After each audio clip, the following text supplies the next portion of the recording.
E aí, meu nome é Matheus Ace, eu sou membro do ramo I3UFC, certo? Eu vim aqui dar uma aula sobre vetores, um pouco de como eles funcionam e quais são as utilidades, certo? Eu me interesso que vocês tenham aprendido sobre variáveis, estrutura de repetição, sequência estruturada, tudo, ok?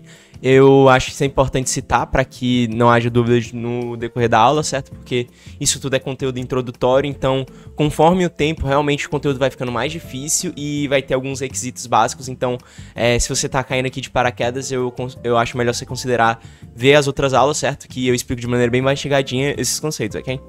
Então, começando um pouco sobre vetores, certo? Os vetores, eles também são chamados de arrays.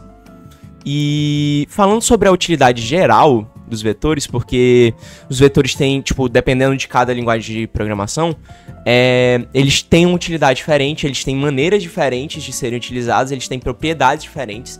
Então, vou falar de propriedades gerais e de utilidades gerais dos vetores, ok? Quando se fala de vetores, se associa diretamente a variáveis. Por quê? Porque o vetor não passa de uma lista de variáveis, certo? Ordenadas em índice, tipo, organizadas em índice.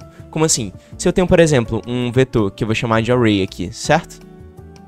Ele vai ser um conjunto de dados, ok? Ele vai ser um conjunto de dados. Que, por exemplo, esses dados podem ser de qualquer tipo de variável que a gente tinha visto. Por exemplo, aqui no caso dos caracteres, né? Ele vai ser um conjunto de caracteres, por exemplo.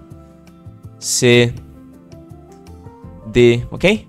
Bora fechar o nosso conjunto aqui, certo? O vetor, ele é um conjunto de caracteres ordenado em índice. Como assim índice? Para que eu possa pegar esse valor aqui da variável, da array, certo? Eu tenho que usar o índice dele. Na programação, os números, a contagem começa a partir do zero. Ou seja, esse primeiro valor do array, ele vai ser 0, certo? Ou seja, o endereço do A no nosso array é 0. O B aqui é 1, o C é 2 e o D é 3, ok? No caso, essa estrutura aqui, ela vai ser muito utilizada quando a gente quiser guardar vários valores, entendeu? Ou seja, quando a gente guardava uma variável lá, no exemplo que eu dei na outra aula, que a gente tinha que fazer uma média aritmética, então a gente pegava duas notas, ok? Essas duas notas eu poderia guardar dentro de um array, mas como eram poucas variáveis, eu não tinha a necessidade em si de colocar. Mas quando a gente começar a tratar de muitas variáveis, vocês vão ver que esse conjunto aqui vai ser melhor, ok? Além de falar sobre array, um outro ponto muito bom que é bom citar são as matrizes, certo? As matrizes, dentro da programação, lembram um pouco das matrizes matemáticas, certo? Mas o que é que eu quero que você entenda? A matriz é um conjunto que dentro dele tem vários conjuntos. Como assim? Vamos dizer aqui que existe uma matriz, certo? Eu vou fazer aqui uma 3x3, ok? Mas, por exemplo, tá aqui, a gente abre o conjunto, certo? E dentro desse conjunto tem outro. Bora dizer aqui 1, 2 e 3, certo? Ou seja, aqui é um array dentro de um array, ok? Um vetor dentro de um vetor, certo? E vai ter mais de um, né? No caso, 4, 5, 6. Deixa eu terminar aqui logo. E 7, 8, 9, certo? E termina o conjunto. Ou seja, uma matriz é um vetor, certo? Vocês podem ver que ele é um vetor, porque ele é um conjunto, ok? De dados. Mas sendo que o dado que a gente está guardando dentro desse vetor são outros vetores, ok? E uma coisa muito importante é como acessar os dados desses arrays. Porque lembrando que uma matriz é simplesmente um array, que o dado que a gente está guardando é outro array, ok? Quando vocês forem estudar outras linguagens de programação, vocês vão entender isso com mais facilidade. Mas, no geral, como é que a gente faz para acessar dados, certo? Das arrays. Acessar dados, ok? No caso, os nossos arrays, eles têm, ok? Cada um tem o seu índice, né? Então, por exemplo, se a gente tem aqui os números 1, 2, 3, 4, 5, certo? No caso, eu quero acessar o meu 3 aqui, né? Só que o meu 3, ele tem um índice, que a gente sabe, né? Que começa no índice 0, vai pro índice 1, ou seja, o índice do nosso 3, ele é 2. Então, se eu quiser acessar, certo? Na maioria das linguagens de programação, então eu vou generalizar aqui um pouco, aí vocês vão descobrir com base na linguagem que vocês vão aprender como é que acessa, mas até onde eu sei, se acessa dessa forma na maioria, é eu colocar o meu índice entre os colchetes, ok? Meu índice. Isso aqui vai ser igual a 3, ok? Por quê? Porque isso aqui, que tá aqui dentro, é o meu índice, entendeu? Se aqui eu apagasse, certo? E colocasse o índice 3, quem é que tá no meu índice 3? O 4. Então ele não seria mais igual a 3 aqui, ele seria igual a 4, ok? E assim por diante. Agora, quando se trata de uma matriz, a matriz, ela tem uma estrutura dentro de uma estrutura, certo? Então vocês vão ter que concordar comigo que a gente vai precisar usar duas referências de endereço, ok? Ou seja, a gente vai ter que usar dois índices, porque tem um índice do array que a gente está acessando e o índice do dado específico desse array que a gente está acessando, entendeu? Por exemplo, exemplificando aqui, certo? 8 e 9, não? Assim como o array aqui de cima, cada valor aqui tem o seu índice, certo? Ou seja, cada array aqui dentro vai ter um índice, ok? Digamos que eu queira acessar esse valor aqui 6, né? Agora eu vou pegar, no caso, esse valor aqui, ele tem um índice 0, né? Essa estrutura aqui tem um índice 0, esse aqui tem um índice 1 e esse aqui tem um índice 2, ok? Cada array desse vai ter um índice, esse aqui tem um índice 0, esse aqui tem um índice 1 e esse aqui tem um índice 2. Então primeiro, se eu quero acessar esse 6, eu vou pegar e colocar o endereço do array que eu tô querendo acessar, ok? Então eu vou colocar aqui 1, certo?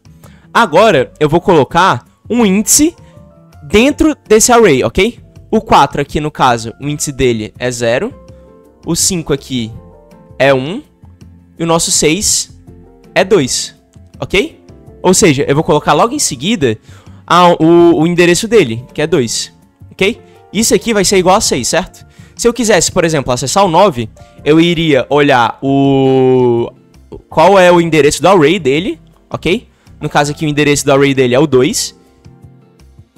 Matriz 2. Bora usar aqui o 8, né? Pra mudar esse número aqui do lado. E, no caso, o índice do 8 aqui é 1, né? Porque o 7 é 0 e o índice do 8 é 1, ok? Ou seja, ele vai ser acessado dessa seguinte forma, certo? Então, tipo, como é que a gente faz uma aplicação nisso, certo?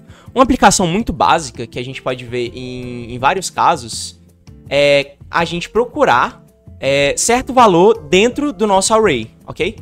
Não bora mexer com matriz agora, porque matriz já vai ser uns exemplos mais difíceis, certo? Então bora mexer aqui com um array, ok? Digamos que a gente tem uma variável que começa em 0, certo? E a gente tem um array com alguns valores aleatórios, alguns números aleatórios. Por exemplo, 0, 9, 17, 54, 82, 108, um número menor 20, ok? E assim por diante, certo? Pode dizer que a gente tem esses números, ok? Mas esse array aqui, ele pode vir pra gente de maneira aleatória. Por exemplo, esse array aqui pode ser um montão de arquivo, um montão de dados que tinham um arquivo.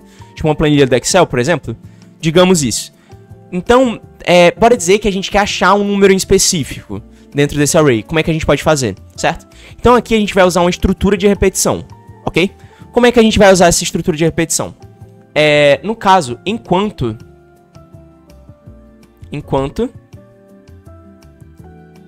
variável for menor que... Agora a gente precisa pensar um pouco sobre lógica de programação, ok? A nossa variável vai servir para a gente acessar os índices desse nosso array aqui, certo? A gente começou ela em 0 porque o nosso array, ele começa em 0, vocês concordam?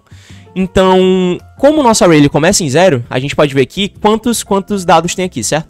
1, 2, 3, 4, 5... e 6. Ou seja, o nosso índice ele só vai até 6. Então a gente quer que a nossa variável seja menor ou igual a 6. Porque quando ele for 6, ele ainda vai entrar aqui nessa condição. Mas a partir do momento que ele for 7, ou seja, que já não for mais um índice aqui, ok? A gente já não vai mais querer acessar, certo? Ou seja, enquanto a nossa variável for menor do que 6, a gente quer achar um valor. Bora dizer que a gente quer achar o valor 82, ok? Ou seja, se o nosso valor do array na posição da nossa variável for igual a 82, a gente termina o código. Termina o código, certo? Isso aqui é um exemplo completamente simples, ok?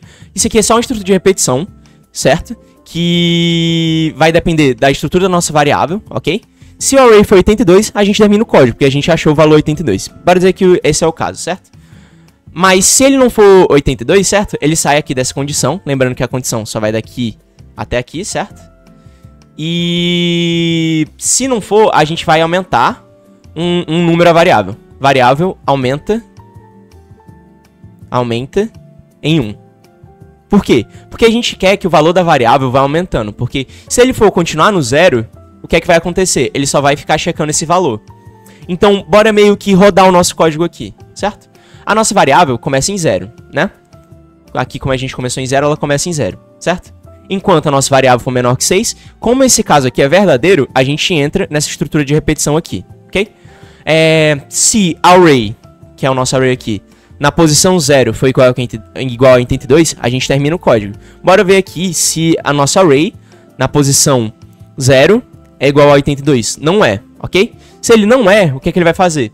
Ele vai vir aqui e vai aumentar a variável em 1. Agora, a variável que era 0, ele vai para 1, ok? De novo, ele vai entrar na condição. O array, na posição da variável, que agora é 1, ele é igual a 82? Não é, certo? Ele é igual a 9. E assim por diante. Ele vai checar se é 17, né? Porque o 17 está na posição 2. Ele vai checar na posição 3, que é 54, mas não vai ser igual a 82. Até o momento que na posição 4, certo? Ele vai entrar ainda no nossa estrutura de repetição. Ele vai ver se o array na posição 4 é 82. E no caso aqui vai estar certo. E o nosso código vai terminar. Entendeu? Ou seja, o que é que eu quero que vocês peguem dessa explicação? É um pouco mais complexo, certo? Eu não espero que vocês peguem de primeira. Mas só para vocês terem uma ideia do que para que serve. E o que é que eu quero que vocês entendam, ok? O array, ele é uma maneira da gente salvar muitos dados, certo? Em só uma variável, ok? Que no caso vai ser o nosso arrayzinho. E como é que a gente acessa os dados específicos? Usando o índice, ok? O índice vai servir para a gente acessar esses dados específicos. Muitas vezes a gente vai querer acessar esses dados dentro de uma estrutura de repetição, certo? É o mais comum, por isso que a nossa aplicação teve uma estrutura de repetição, ok? E muitas vezes a gente vai acessar várias vezes esse array procurando um número específico ou adicionando números específicos, fazendo tratamentos específicos, usando essas estruturas de repetições e essas variáveis que vão acessar os nossos índices, ok? A matriz, eu não quero dar um exemplo prático agora, porque ela é mais complicada e às vezes as aplicações dela são mais complicadas, mas quero que vocês entendam da matriz. A matriz é um vetor dentro de outro vetor, ok? Como é um vetor que precisa de um índice dentro de outro vetor que também precisa de um índice, quando você for acessar ela, você vai precisar de 2 índices, certo? Se você teve dúvida nesse conteúdo, eu espero que você comente aqui embaixo, certo? Que eu vou fazer questão de responder. Segue a gente no Instagram pra seguir os tira-dúvidas também, que são muito importantes, ok? Eu espero que você tenha gostado do vídeo. Deixa o like, compartilha com algum amigo seu. E eu te espero no próximo vídeo, certo? Tamo junto!